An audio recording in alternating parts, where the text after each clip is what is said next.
Hello from SA Riverland Farming. The goat's milk soap YouTube clip is just about ready to go. I just wanted to tune in and say a quick note and an apology because it's taken me a while to get it up on YouTube. Reason being is when I produced it, I started putting the video clips together, I noticed that the proportions of how my movie editor split everything up. So you'll find that as you watch it, there are times when you might just see this much of me, or maybe some of the soap I'm making, you might miss out on parts of what I've put together.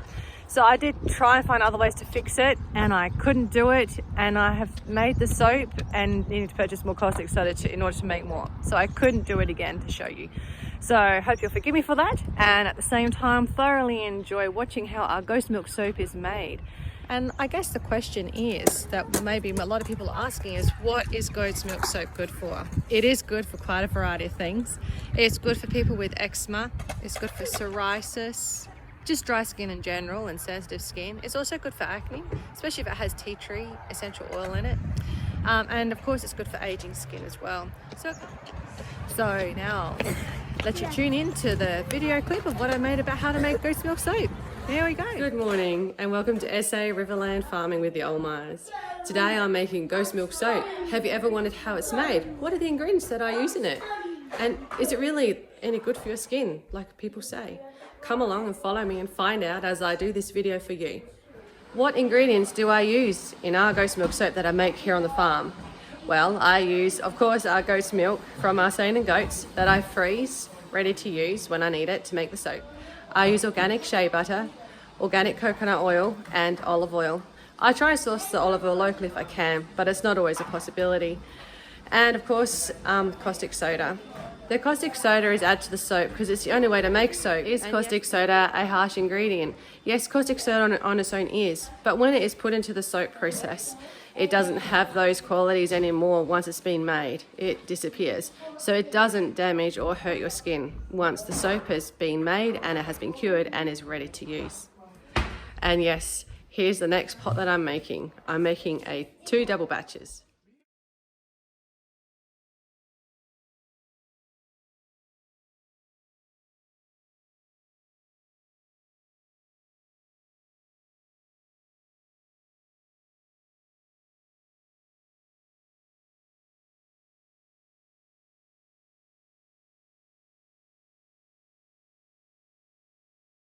So Peter is here stirring the shea butter and the coconut oil. That one's nearly melted. We've got the heat off now so it can just dissolve and not get too hot. And this one here is about ready. Just needs a bit of extra stirring. And this will soon look like the other one. Then we'll add the olive oil into it.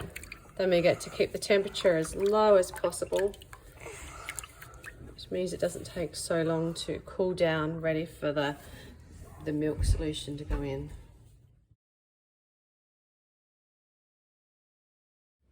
So I now have these 2 containers and this container over here ready for milk and caustic soda. I'm going to get the scales and weigh these ingredients and start putting them together.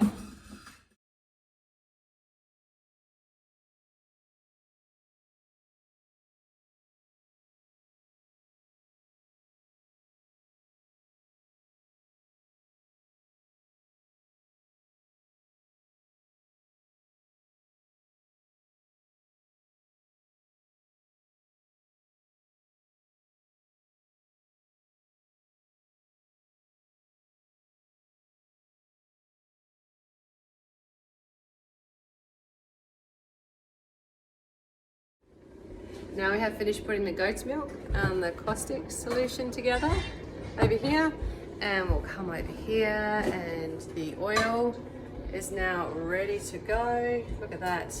So we bring everything over to the counter and mixing it together to make our soap so it sponifies and is ready to pour into the molds.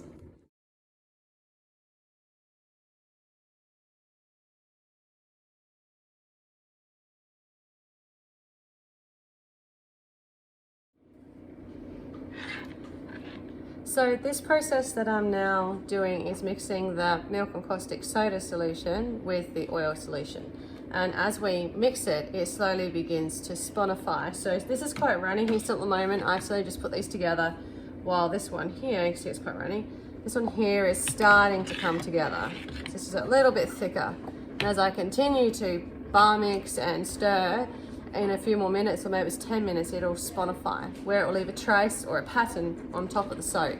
And then that's when you know it's ready to start mixing your essential oils or colors or other things, and then pouring it into the molds, ready to pour into the molds. And so over here I've got my jugs ready and my dyes or essential oils that I want to use. Today I'm going to do a geranium essential oil with some pink mica as well, to add some nice coloured swirls into the soap.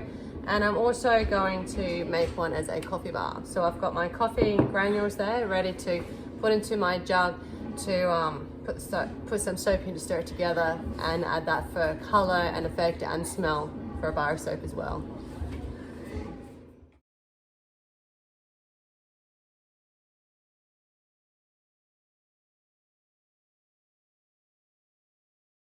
So over here you can see all the molds here that I have. So these first two are going to be the coffee. So I'm about to pour the coloured sections in and then some of this on top, and I'll show you how it's done.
So here we go, I've filled it up. I've done layers with the coffee one underneath, and I've put the geranium one on top. So I've done a dark pink, medium pink, and the straight color of the plain goat milk. So now we pull this up slowly and let's see what happens.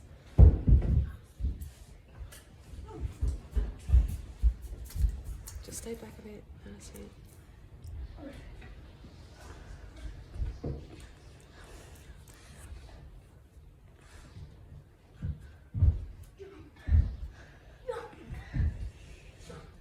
There we go. I'll put this extra soap over here. Oh. Wonder what did it do? Now, I did have the soap slightly traced a little too much for what they normally use for this. Normally when you pour it in, it's quite runny and it pours straight through the final wall. For me, I had to push it in. So I assume that's why I've had a bit more up the top there. So hopefully it's pulled it all up. We'll let it set now for 24 hours or so, like the other soap. We'll secure it, keep it warm, and then test it. And then if it's fine after 24 hours, we'll start taking out the molds and also slicing this one up to see what it looks like. If you want to see the mold, this is what I used.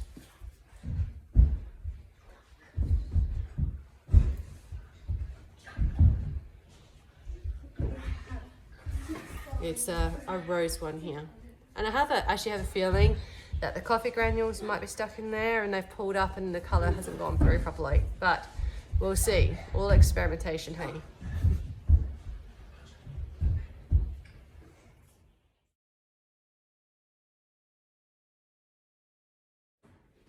Do you like learning about sheep, goats, ghost milk soap, or just general farm life and what it's like for people who live on the farm and on the land?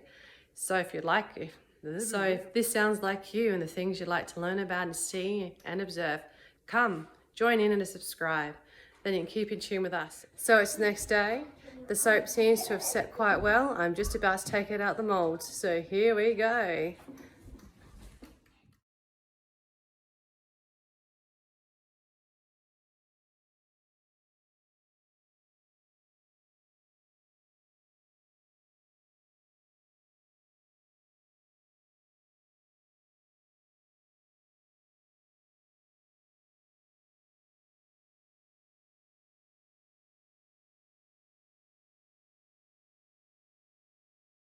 So here's the first 2 batches I've put on here. I still have the last 2 to go over there, but from here they'll go across and into my rack where they dry and cure for the next 6 weeks before selling them. And yeah, and then they sit there, and then I package them ready to sell. So keep moving along and show you how that's done.